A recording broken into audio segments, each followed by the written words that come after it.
Welcome home, residents. It's your Mayor Alistair back with a Godzilla 2014 filled video for you. We have a new look at the unseen Godzilla 2014 super species that was cut early into production, and also a closer look at the brand new Hiya Godzilla 2014 figure, courtesy of INS Hobby. First off, for those that have watched us for a while, you probably know I am a big 2014 supremacist. This film is easily the best in the Monsterverse. It has the best pacing, tone, scale, music. Okay, I can't say music, that still goes to King of the Monsters. But this is one of my favorite films ever. I love it so much. So when anything new comes out, I just have to talk about it. Well, I was scrolling through Twitter the other day and came across this. Now my inner fanboy started jumping around the room because I just assumed this was a newly revealed look at some concept art for the cut 2014 monster. Many of you might remember that in the original teaser for 2014, there was a centipede-like reptilian titan that was never seen in the final film. Well, turns out this was one of many concepts that were conjured up to indicate that Godzilla would indeed fight another monster. But the classification of this monster is still unknown, although maybe someday we'll learn more about this creature. But another monster that was conceptualized to fight Godzilla was Rokmutul, a jagged, spiky reptile with 6 limbs, a triceratops-like frill, and a stegosaurus-like thagomizer, which overall vaguely resembles Anguirus. The monster was brought to life by artist Josh Nizzi and in other art by Frank Hong, as seen in this concept of Godzilla and Rokmutul fighting over Alcatraz. Not much is known about this monster beyond the conceptual stage, but the ideas for the antagonist would shift and change to support the Mutos, which would have more bug-like qualities. So Rokmutul faded into obscurity.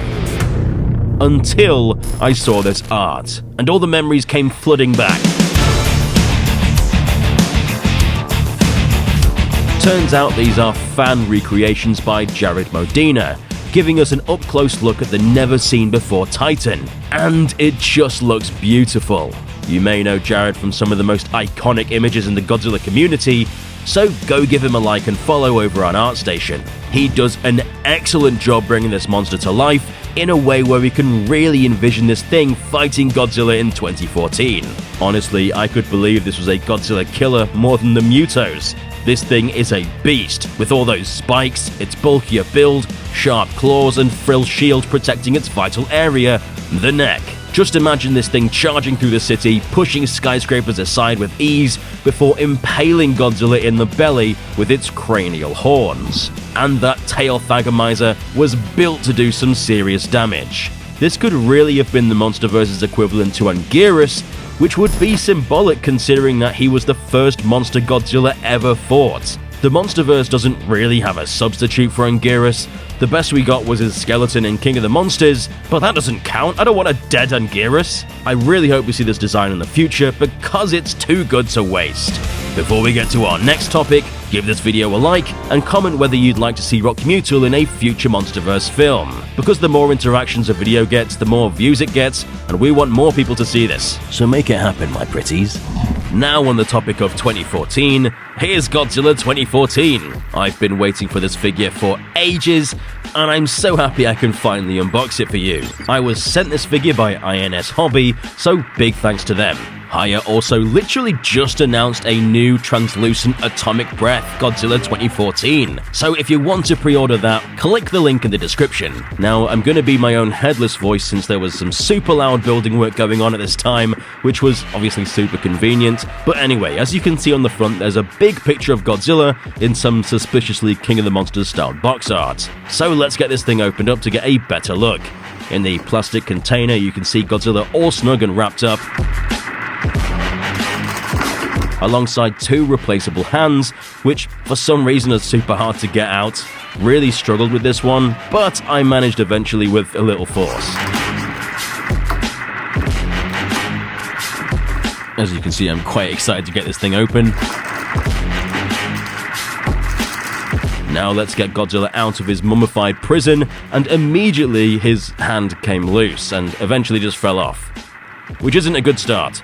but I realized I just needed to not put so much force on just his hands. I'm kinda used to the way SH Monster Arts does it, and this is a little bit different. Now, first impressions are, this thing is gorgeous. Just look at the detail on this thing.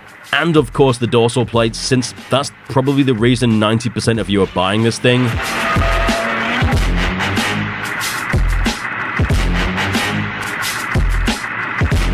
Now let's get a closer look at some of those details and articulation. The tail has that super cool pointed whip end, which none of the future incarnations do for some reason, and it doesn't use wire like some other toys. The tail is all joints. Now, another super important factor for this specific Godzilla is the feet. Sorry, I said that a bit loud. I'm not obsessed with feet.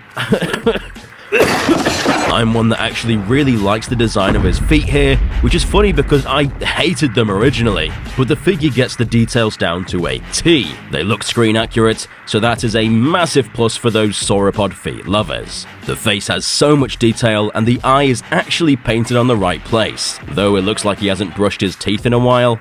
The articulation is quite a bit different to SH Monster Arts. The higher figures feel a lot more solid and heavy, but it comes at the cost of overall movement. It's a lot more stiff to move, but that's not necessarily a bad thing. We can see Godzilla's head moves with decent range, though if you move it enough to one side, you can see the ball joint. When trying to show you his arm rotation, his hand fell off again, which is great! But it's a new figure, so it's all part of the learning curve. His arm has full 360-degree movement, you can rotate it all the way around, and his forearm has decent movement, nothing amazing, but enough to make him slap his enemies. Leg has pretty extensive movement, so you can move it all the way back there, and his knee has pretty limited rotation, but enough to make him stand in a dynamic pose. And he can even spread his thighs to give him the ultimate power pose. Yeah, no one's messing with this guy. His tail has pretty extensive movement, you can move it to the side about this much, vertically about this much, and you can of course lay it flat to put him in that swimming position. Oh, look at him, doesn't he look cute? As for his torso, it probably has around 20 degrees of movement, so it's not loads, but it's pretty much the standard for these kinds of Godzilla figures, even SH Monster Arts. Now I just wanted to compare it against some other figures so you can get a good idea on how big this thing is. Here's him next to the Mega Skullcrawler, which I also recently reviewed.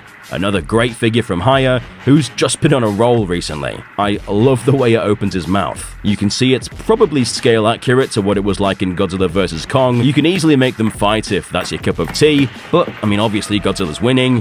Hooray!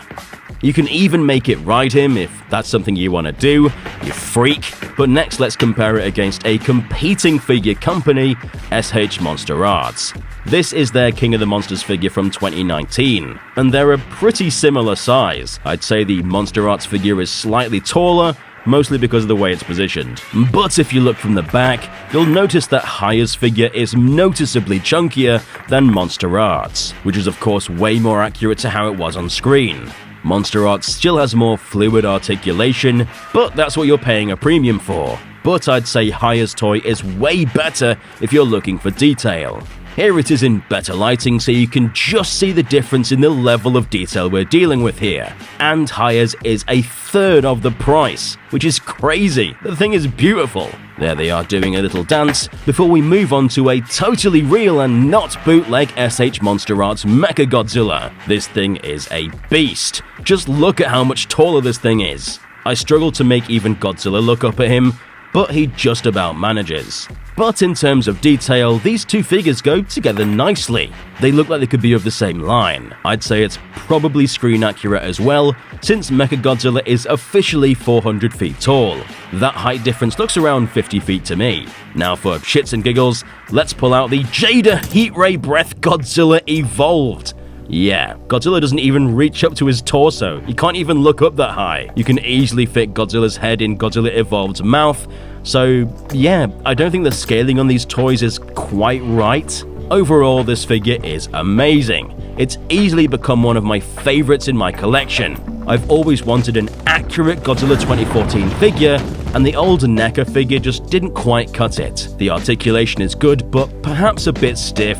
The toy is sturdy and heavy, and feels like a real premium product. highly recommend adding it to your collection. Like I said, if you do pick it up, use the affiliate link in the description because it really helps out on the channel, and I can bring you more unboxing reviews like this. Would you like to see Rokmutul in a future MonsterVerse film, and which Godzilla design is your favorite? Let us know in the comment section down below. Don't forget to subscribe and stomp the notification button for more Titan-sized content. I've been Alistair, and we'll see you, residents, in the next one.